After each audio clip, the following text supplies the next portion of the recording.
Hi, I'm Derek Ashong, and you are now in the stream, a social media community with its own daily TV show. We are bringing you the stories that are ongoing, global, and sourced from social media. Today, we take an in-depth look at internet activists Anonymous and why they're both revered and reviled for what they do.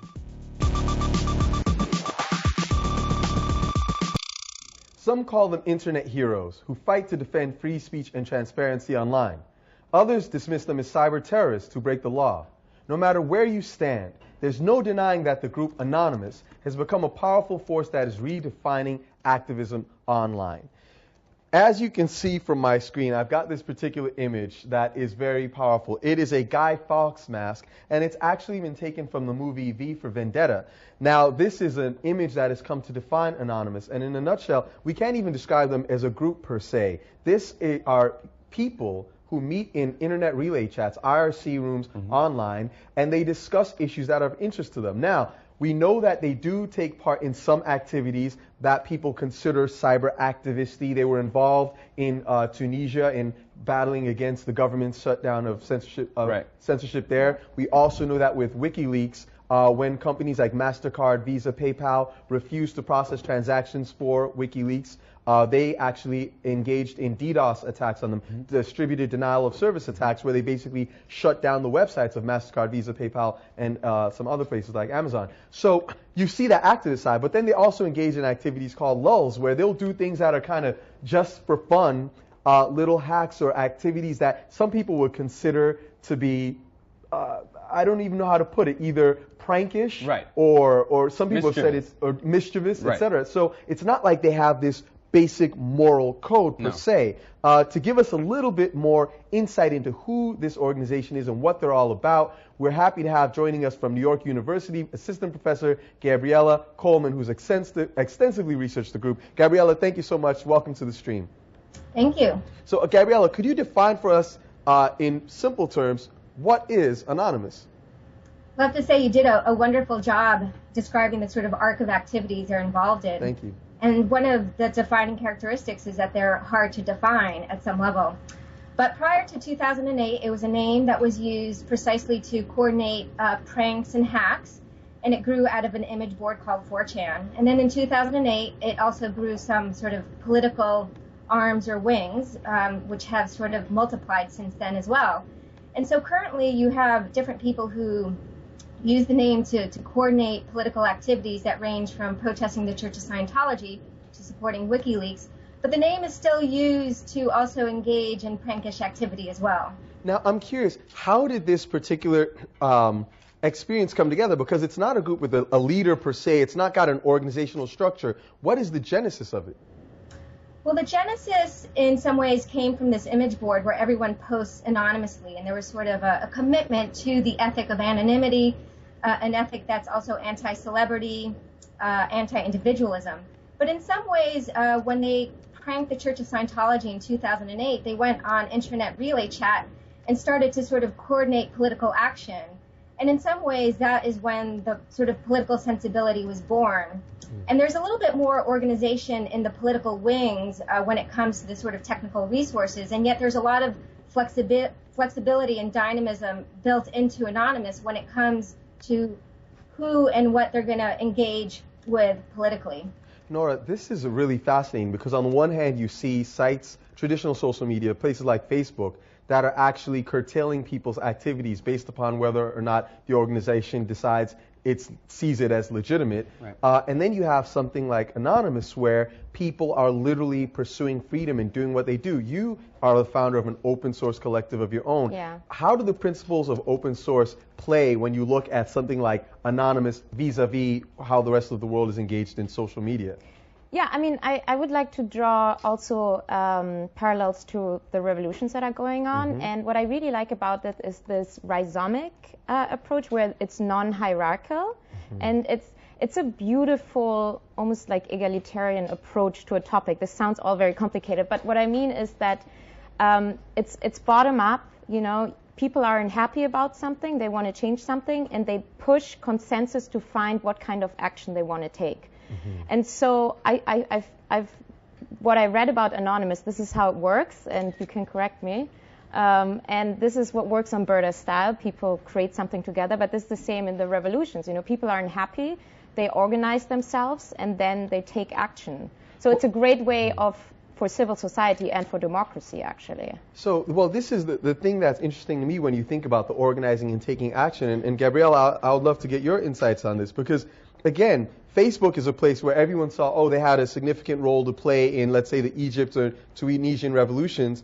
Anonymous also had a significant role to play, but they're very, very different platforms. Can you talk to us a little bit about the relative efficacy of an organization that has no idea of identity vis-a-vis places where, you know, maybe the regime can actually find your identity? Right. No, it's very interesting because they are organized quite distinctly in some ways, and yet they have a sort of shared repertoire of tactics and history that they draw on in order to engage in actions. And this includes things like denial of service attacks, which they engaged in throughout the Middle East against government websites.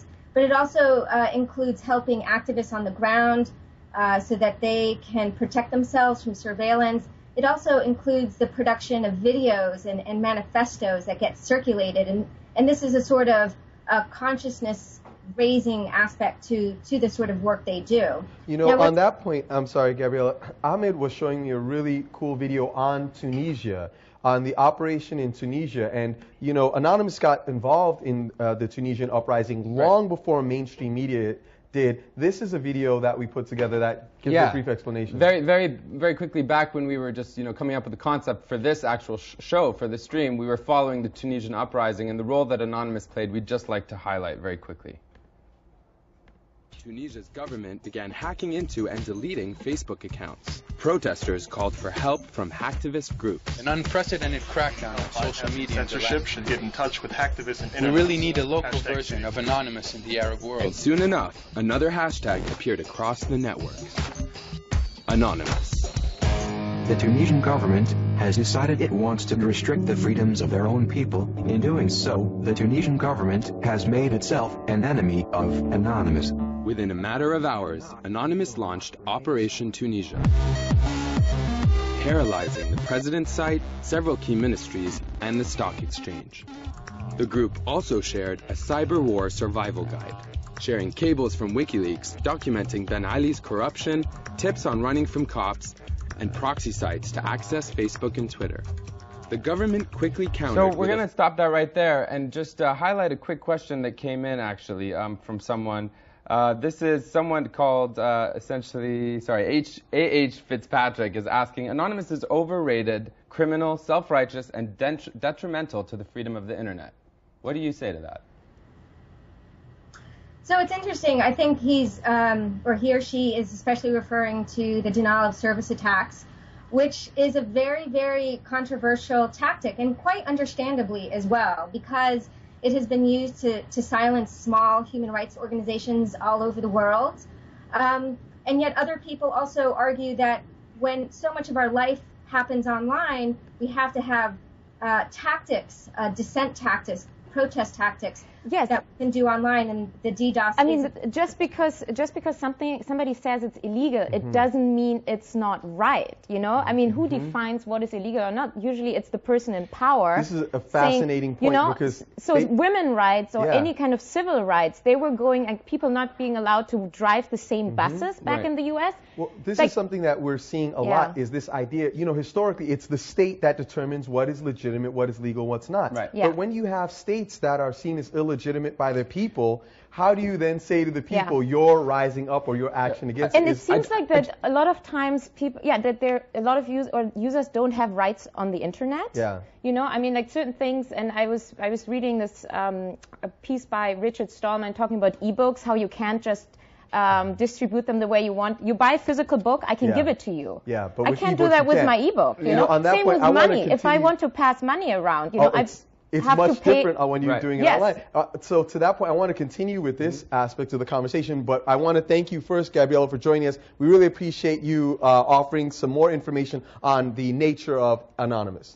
My pleasure. Now, we're going to continue this conversation, but before we do, we want you to know that if you are interested in tweeting your stories to us, if you want to influence the kind of stories we cover, definitely tweet us directly at AJStream. Next, we're going to be getting an insider's look at how Anonymous works and what measures some are trying to take to stop them. Some call them internet heroes who fight to defend free speech and transparency online. Others dismiss them as cyber terrorists who break the law. No matter where you stand, there's no denying that the group Anonymous has been. Today, we take an in-depth look at internet activist Anonymous and why they're both revered and reviled for what they do.